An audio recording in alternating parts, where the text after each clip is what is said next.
નમસ્કાર મિત્રો, આજે આપણે વાત કરશું કેલગરીની હોટલમાં ભારતના એક યુવાન અને લૂંટારા સાથે બનેલી ઘટના પર।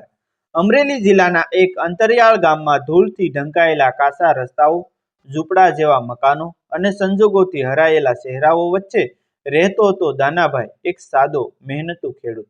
વરસાદ વરસે તો પાક આવે, નહીતર આખું વર્ષ દેવામાં ડૂબેલું જીવન પણ આ કઠિન પરિસ્થિતિમાં પણ દાનાભાઈના દિલમાં એક મોટું સ્વપ્ન ધબકતું હતું, તેમના દીકરા હિતેશ અને એ જીવન આપવું જે તેમણે ક્યારેય જોયું પણ નહોતું। હિતેશ બાળપણથી જુદો હતો, ગામના બાળકો જ્યાં રમતા મગ્ન રહેતા ત્યાં હિતેશ આંખોમાં અજાણી ચમક લઈને દૂર આકાશ તરફ જુએ અને પોતાના પિતાને પૂછે કે બાપા, આકાશની પેલે પાર શું હશે? દાનાભાઈ સ્મિત કરતા પણ અંદરથી સમજતા કે આ દીકરો ગામની સીમમાં બંધાઈ રહેવાનો નથી। સમય વીતતો ગયો, ગરીબી, તંગી અને સંજોગો વચ્ચે હિતેશે પોતાની મહેનતથી અભ્યાસ પૂર્ણ કર્યો। ગામમાં સૌ કહેતા કે આ છોકરો કંઈક મોટું કરશે, પણ મોટું કરવું સહેલું નહોતું। ઘર પર દેવું, ખિસ્સામાં પૈસા ન હોય અને સપના આકાશ એટલા ઊંચા। એ વચ્ચે એક દિવસ હિતેશે પોતાના પિતાને ધીમા અવાજે કહ્યું કે બાપા, હું કેનેડા જઉં છું। આ શબ્દ સાંભળતા જ દાનાભાઈના હાથમાં પકડી લાકડી કંપી ઉઠી, આંખોમાં આશ્ચર્ય, ડર અને ગર્વ ત્રણેય ભાવ એકસાથે ભેગા થઈ ગયા। બેટા, એટલું દૂર? તેમણે પૂછ્યું। હિતેશે મક્કમ અવાજમાં જવાબ આપ્યો કે હા બાપા, હું જઈશ અને તમને ગર્વ અનુભવાવીશ। ઘરના એકમાત્ર ખેતરનો ટુકડો વેચાયો, સગા સંબંધીઓ પાસેથી ઉધાર લેવાયું, માતાએ પોતાના સોનાના બેંગલ ઉતારી દીધા અને એક દિવસ એ પણ આવ્યો જ્યારે હિતેશ વિમાનમાં બેસીને અજાણી ધરતી કેનેડાના કેલગરી શહેર તરફ નીકળી પડ્યો। એરપોર્ટ પર વિદાય લેતી વખતે દાનાભાઈએ દીકરાનો હાથ મજબૂતીથી પકડીને માત્ર એટલું જ કહ્યું કે બેટા, પરિસ્થિતિ ભલે કેટલી કઠિન આવે પણ ક્યારેય સચ્ચાઈ અને મહેનત છોડતો નહીં। આ શબ્દ હિતેશના દિલમાં ક્યાંક ઊંડે ઊંડે ઉતરી ગયા। કેલગરી પહોંચ્યા પછીનું જીવન હિતેશ માટે સપનાથી ઘણું દૂર હતું। ઠંડી એવી કે હાડકાં કંપી ઉઠ્યો, ભાષા અજાણી, લોકો અજાણ્યા અને સૌથી મોટું એકલતા। શરૂઆતના દિવસોમાં તે એક નાના રૂમમાં 4 લોકો સાથે રહેતો, દિવસ દરમિયાન કામ શોધવા માટે દરવાજે દરવાજે ફરતો। નો એક્સપિરિયન્સ, નો જોબ, એ શબ્દ તેને વારંવાર સંભળાવા મળ્યા। આખરે તેને એક નાની રેસ્ટોરન્ટમાં વાસણ ધોવાનું કામ મળ્યું। દિવસના 12 થી 14 કલાક કામ, હાથમાં પાણી, દિલમાં દુઃખ અને આંખોમાં ઘરના ચહેરા। ઘણીવાર તે રાત્રે થાકી જતો અને બિછાનમાં પડતા જ માતાની યાદમાં આંખો ભીંજાઈ જતી, પણ તે રડતો નહીં, કારણ કે તેને દાનાભાઈની વાત યાદ આવતી। મહેનત ક્યારેય છોડવી નહીં। વર્ષો વીતતા ગયા, હિતેશ ધીમે ધીમે બધું શીખતો ગયો, રસોઈ, કસ્ટમર સાથે વાત કરવી, હિસાબ રાખવો, અને એક દિવસ એ પણ આવ્યો જ્યારે તેણે પોતાની નાની ઇન્ડિયન ફૂડ હોટલ શરૂ કરી। શરૂઆતમાં ગ્રાહકો ઓછા, નુકસાન વધારે, પણ તેની મહેનત, સચ્ચાઈ અને સ્વાદે ધીમે ધીમે લોકોનું દિલ જીતી લીધું। હોટલમાં ગરમ ગરમ રોટલીની સુગંધ સાથે ગામની યાદો જીવંત થવા લાગી। હિતેશ હવે હિતેશભાઈ બની ગયો હતો। લોકો તેને સન્માનથી બોલાવતા, પણ કિસ્મતને કદાચ કંઈક બીજું જ મંજૂર હતું। એક ઠંડી રાત બહાર હિમવર્ષા પડી રહી હતી, રસ્તા સૂના હતા અને હિતેશ પોતાના હોટલના કાઉન્ટર પર બેઠો દિવસનો હિસાબ કરી રહ્યો હતો। ઘડિયાળમાં લગભગ રાત્રિના 11 વાગ્યા હતા। અચાનક હોટલનો દરવાજો જોરથી ખુલ્યો। 2 અજાણ્યા માણસો અંદર પ્રવેશ્યા। તેમના ચહેરા પર કાળું માસ્ક, આંખોમાં ભયંકર ચમક અને વાતાવરણમાં અચાનક એક અજાણી ગભરાટ ફેલાઈ ગઈ। હિતેશને કંઈ સમજાય તે પહેલા જ એમાંથી એક લૂંટારાએ કાઉન્ટર તરફ દોડી આવી તેના વાળ ઝપટથી પકડી લીધા। એ, તારા ગલ્લામાં જેટલા પૈસા હોય એ બધા કાઢી નાખ, નહીં તો ઊંધો લટકાવી દઈશું।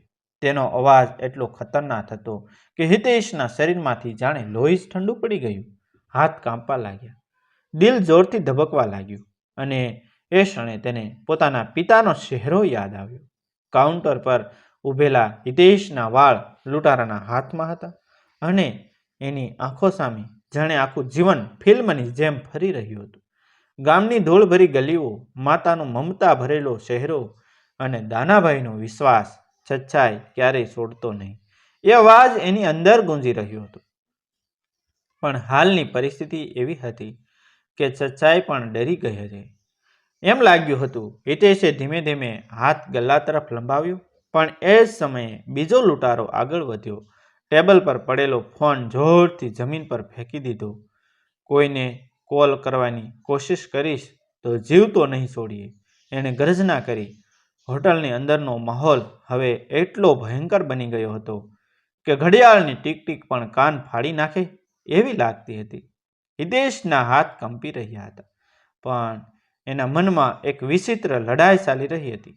એક બાજુ જીવ બચાવવાનો ડર અને બીજી બાજુ પોતાના સ્વાભિમાનને બચાવવાની જીદ.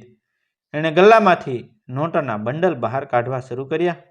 દરેક નોટ સાથે એને પોતાની મહેનત યાદ આવતી હતી. કેટલા વર્ષની મહેનત, કેટલાય રાતોના ત્યાગ, કેટલાય સપનાઓ, બધું જાણે આ બે અજાણ્યા માણસોના હાથમાં જતું હતું. એની આંખોમાં પાણી આવી ગયું, પણ એ રડ્યો નહીં, કારણ કે એ રડતો તો કદાચ એ લોકો વધુ ક્રૂર બની જાય. જલ્દી કર! લૂંટારાએ તેની કોલર પકડીને તેને કાઉન્ટર પર ધક્કો માર્યો. હિતેશનું માથું કાચના કાઉન્ટર સાથે અથડાયું અને થોડું લોહી નીકળ્યું. એ ક્ષણે દુઃખ કરતાં વધુ એને ગુસ્સો આવ્યો. પોતાના પર નહીં, પણ પરિસ્થિતિ પર. મેં કોઈનું કશું બગાડ્યું છે? એ પ્રશ્ન એની અંદર આગની જેમ ભભૂકી રહ્યો હતો. પણ આ તો શરૂઆત જ હતી. એ જ સમયે દરવાજાની બહાર કોઈના પગલાંનો અવાજ સંભળાયો. બંને લૂંટારા એક પળ માટે સાવચેત થઈ ગયા. કોઈ આવ્યો છે, એમણે એકબીજાને ઇશારો કર્યો. હિતેશના દિલની ધડકન હવે વધુ જોરથી વાગવા લાગી હતી. કદાચ આ મોકો હતો, કદાચ કોઈ બચાવી શકે, પણ જો લૂંટારાઓને શંકા ગઈ તો? દરવાજો ધીમે ધીમે ખુલ્યો અને અંદર પ્રવેશી એક વૃદ્ધ વ્યક્તિ. બરફમાં ઢંકાયેલા કપડાં, હાથમાં લાકડી, આંખોમાં થાક અને ચહેરા પર નિર્દોષતા. બેટા, થોડી ગરમ ચા મળશે? એને નિર્દોષ અવાજમાં પૂછ્યું. હિતેશના દિલમાં જાણે વીજળી ચમકી ગઈ. આ તો કોઈ સામાન્ય ગ્રાહક હતો, પણ હવે એ માણસ પણ જોખમમાં હતો. લૂંટારાઓએ તરત જ તેની તરફ નજર ફેરવી. એ બુઢ્ઢા, ત્યાં જ ઊભો રહી જા! એક લૂંટારાએ શીશ પાડી. વૃદ્ધ માણસ ગભરાઈ ગયો. એની લાકડી હાથમાંથી છૂટી ગઈ અને એ જમીન પર બેસી ગયો. એની આંખોમાં ડર સ્પષ્ટ દેખાતો હતો. હિતેશ માટે આ ક્ષણ હવે માત્ર પોતાના માટે નહોતી. હવે એક નિર્દોષ માણસની જાન પણ એની સામે હતી. એણે એક પળ માટે આંખો બંધ કરી અને પોતાના પિતાના શબ્દો એને ફરી યાદ કર્યા. પરિસ્થિતિ કેટલી પણ કઠિન હોય, સચ્ચાઈ અને હિંમત છોડવી નહીં. એણે આંખો ખોલી અને એ ક્ષણે એની અંદર કંઈક બદલાઈ ગયું. ડર હવે ગુસ્સામાં ફેરવાઈ ગયો હતો અને ગુસ્સો હવે હિંમતમાં. હિતેશે ધીમી અવાજમાં કહ્યું કે ભાઈ, પૈસા લઈ જાઓ, પણ આ માણસને કંઈ ન કરશો. લૂંટારાએ ક્રૂર હાસ્ય સાથે કહ્યું. અરે, હવે તો મજા આવશે. બે શિકાર મળી ગયા. આ શબ્દ સાંભળતા જ હિતેશના દિલમાં કંઈક તૂટી ગયું. હિતેશની આંખોમાં હવે ડર નહોતો, ત્યાં એક અજાણી આગ સળગી રહી હતી. કાઉન્ટર સામે ઊભેલા લૂંટારાઓને કદાચ એ બદલાવ દેખાયો નહોતો, પણ અંદરથી હિતેશ હવે તૂટી ગયો નહોતો. એ હવે ઊભો થયો હતો. જમીન પર બેસેલા વૃદ્ધ માણસની ધ્રુજતી આંખો હિતેશ તરફ જોઈ રહી હતી, જાણે મૌન વિનંતી કરી રહી હોય, મને બચાવી લે બેટા. એ નજરે જ હિતેશના દિલમાં એક એવો સંકલ્પ જન્મ્યો જે ડર કરતાં ઘણો મોટો હતો. લૂંટારાઓ પૈસા ગણી રહ્યા હતા. એકાએ ગલ્લામાંથી બાકી રહેલા સિક્કા પણ ખેંચી લીધા. આટલું જ છે? એણે ગુસ્સાથી પૂછ્યું. હિતેશે શાંતિથી માથું હલાવ્યું, પણ એની નજર હવે કાઉન્ટર નીચે રાખેલી લોખંડની રોડ પર હતી, જેનો ઉપયોગ તે ક્યારેય ગેસ સિલિન્ડર ખસેડવા માટે કરતો હતો. એ રોડ હવે માત્ર એક વસ્તુ નહોતી, એ હિતેશ માટે આશાનો એકમાત્ર સહારો બની ગઈ હતી. એણે ધીમે ધીમે પોતાનો પગ આગળ વધાર્યો. દિલ એટલું જોરથી ધબકી રહ્યું હતું કે જાણે આખી હોટલમાં અવાજ ગૂંજી રહ્યો હોય. લૂંટારાઓ પૈસા બેગમાં ભરી રહ્યા હતા અને એ જ ક્ષણ હતી એક પળ જે બધું બદલાવી શકે. અચાનક હિતેશે વીજળીની જેમ હાથ આગળ વધાર્યો અને કાઉન્ટર નીચેની રોડ ઝટપટ પકડી લીધી. એક લૂંટારાએ શીશ પાડી, પણ એ પહેલાં જ હિતેશને ફૂલ જોશમાં રોડ તેની તરફ ઝૂલી. લીધી. પ્રથમ ઘા સીધો તેના માથા પર પડ્યો. પિસ્તોલ ધરાવતો હાથ ઝટકે નીચે પડી ગયો. પિસ્તોલ જમીન પર સરકી ગઈ. બીજો લૂંટારો એક પળ પણ માટે ગભરાઈ ગયો, પણ તરત જ તે ગુસ્સાથી હિતેશ તરફ લપક્યો. બંને વચ્ચે ધક્કામુક્કી શરૂ થઈ ગઈ. ટેબલ ઊંધું પડી ગયા, કાચ તૂટી ગયો અને હોટલનું શાંત વાતાવરણ હવે યુદ્ધભૂમિમાં ફેરવાઈ ગયું. હિતેશનો હાથ લોહીથી ભીંજાઈ ગયો હતો, પણ તે રોકાયું નહીં, કારણ કે હવે પ્રશ્ન માત્ર પૈસાનો નહોતો. આ તો સ્વાભિમાન અને જીવનનો પ્રશ્ન હતો. જમીન પર પડેલો પહેલો લૂંટારો પિસ્તોલ તરફ હાથ લંબાવી રહ્યો હતો. વૃદ્ધ માણસે આ દ્રશ્ય જોયું અને અચાનક એ વૃદ્ધ જે થોડા સમય પહેલા ડરથી કંપી રહ્યો હતો, એણે પોતાની બાકી રહેલી હિંમત એકઠી કરી અને લાકડી ઊંચકી સીધી જ પિસ્તોલ પર મારી. પિસ્તોલ ફરી દૂર સરકી ગઈ. દોડ બેટા, વૃદ્ધે ચીસ પાડી, પણ હિતેશ દોડવાનો નહોતો. એણે બીજા લૂંટારાને જોરથી ધક્કો મારીને જમીન પર પટકાયો અને રોડ પર ફરી એકવાર ઊંચકીને તેની બાજુમાં ફેંકી દીધી. બસ, હવે પૂરતું.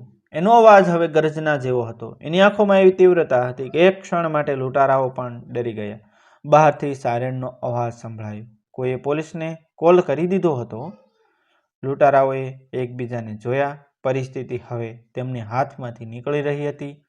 સાલ ભાગ, એકે શીશ પાડી અને બંને લંગડાતા લથડાતા હોટલમાંથી ભાગી ગયા. દરવાજો જોરથી અથડાઈને બંધ થયો અને અંદર ફરી શાંતિ છવાઈ ગઈ. હિતેશના હાથમાંથી રોડ નીચે પડી ગયો. એ થાકી ગયો હતો. શરીર લોહીથી ભીંજાયેલું, શ્વાસ ભારે, પણ આંખોમાં એક અજાણી શાંતિ હતી. એણે ધીમે વૃદ્ધ માણસ તરફ જોયું.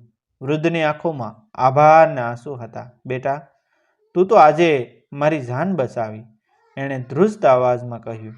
હિતેશ કાંઈ બોલ્યો નહીં. બસ, એણે આંખો બંધ કરી અને અંદરથી એક જ અવાજ આવ્યો, બાપા, આજે મેં તમારું વસન રાખ્યું. હોટલની અંદર હવે ફરી શાંતિ હતી, પણ એ શાંતિ સામાન્ય નહોતી. એમાં હજુ પણ થોડા સમય પહેલા થયેલી ઘટનાનો ભય, તણાવ અને થાક બધું જ મિશ્રિત હતું. બહાર પોલીસના સાયરનનો ધીમે ધીમે અવાજ નજીક આવતો હતો. લાલ લીલા લાઇટના ધબકારા કાચમાંથી અંદર પડતા હતા. હિતેશ દિવાલનો ટેકો લઈને ઊભો રહ્યો. શરીર લોહીથી ભીંજાયેલું, હાથોમાં દુખાવો, પણ દિલમાં એક અજબ શાંતિ, જાણે કંઈ ભારે વજન ઉતરી ગયું હોય. પોલીસ અંદર પ્રવેશી. હોટલનો દ્રશ્ય જોઈને એક પળ માટે તેઓ પણ ચોંકી ગયા. તૂટેલા કાચ, ઊંધા પડેલા ટેબલ, જમીન પર લોહીના નિશાન અને વચ્ચે ઊભેલો હિતેશ, એક સામાન્ય માણસ, પણ આજે જાણે યોદ્ધા બની ગયો હતો. પોલીસ ઓફિસરે આગળ આવીને પૂછ્યું, યાર યુ ઓકે? હિતેશે માત્ર માથું હલાવ્યું. પણ એ ક્ષણે કંઈક અણધાર્યું બન્યું. જમીન પર બેઠેલો વૃદ્ધ માણસ ધીમે ધીમે ઊભો થયો. એની આંખોમાં હવે ડર નહોતો, એમાં એક અજાણી સમક હતી. એણે પોતાના કોટની અંદરથી એક કાર્ડ કાઢ્યો અને હિતેશના હાથમાં આપ્યો. હિતેશે કાર્ડ જોયું. એ વાંચતા જ એની આંખો પહોળી થઈ ગઈ. એ કોઈ સામાન્ય માણસ નહોતો. એ હતો કેનેડાના શહેરનો એક બહુ મોટો બિઝનેસમેન.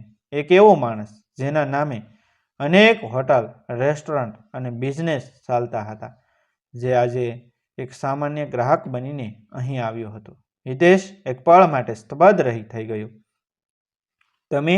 એના મોઢામાંથી શબ્દ નીકળ્યા જ નહીં. વૃદ્ધે સ્મિત કરીને કહ્યું કે હા બેટા, આજે હું અહીં ચા પીવા આવ્યો હતો, પણ ભગવાને મને તારી પરીક્ષા લેવા મોકલ્યો હતો. કદાચ એની આંખોમાં ગર્વ હતો. તું પૈસા બચાવી શકતો હતો, પોતે ભાગી જઈ શકતો હતો, પણ તું એક અજાણ્યા માણસ માટે ઊભો રહ્યો. આ હિંમત, આ ઈમાનદારી આ જ માણસને મોટો બનાવે છે. હિતેશની આંખોમાં આંસુ આવી ગયા. એણે ક્યારેય કલ્પના પણ નહોતી કરી કે આજે જે બન્યું એ એની જિંદગીનો સૌથી મોટો વળાંક બની જશે. પોલીસે સમગ્ર ઘટનાની નોંધ લીધી. લૂંટારાઓને પકડવા માટે તપાસ શરૂ થઈ. બીજા જ દિવસે આ ઘટના સમાચાર બની ગઈ. ઇન્ડિયન યુવકે એ બતાવી હિંમત, લૂંટારાઓ સામે લડીને બચાવી જાન. હિતેશનો ફોટો અખબારોમાં છપાયો. સોશિયલ મીડિયા પર લોકો તેની પ્રશંસા કરવા લાગ્યા. કેટલાક દિવસ પછી એ જ વૃદ્ધ માણસ ફરી હિતેશની હોટલમાં આવ્યો. આ વખતે એકલો નહીં, એની સાથે હતા મોટા મોટા બિઝનેસ પાર્ટનર્સ. એણે સીધું જ હિતેશ સામે એક ઓફર મૂકી કે બેટા હું ઈચ્છું છું કે તું મારી સાથે પાર્ટનર બનીને કામ કરે. હું તને કેનેડામાં મારી હોટલ શૈનમાં સ્થાન આપું છું. કારણ કે તારા જેવા માણસ સાથે કામ કરવું એ ગર્વની વાત છે. હિતેશને વિશ્વાસ જ ન આવ્યો. એ જ હિતેશ જે ક્યારેક વાસણ ધોતો હતો, આજે એ જ માણસને કરોડોની ઓફર મળી રહી હતી.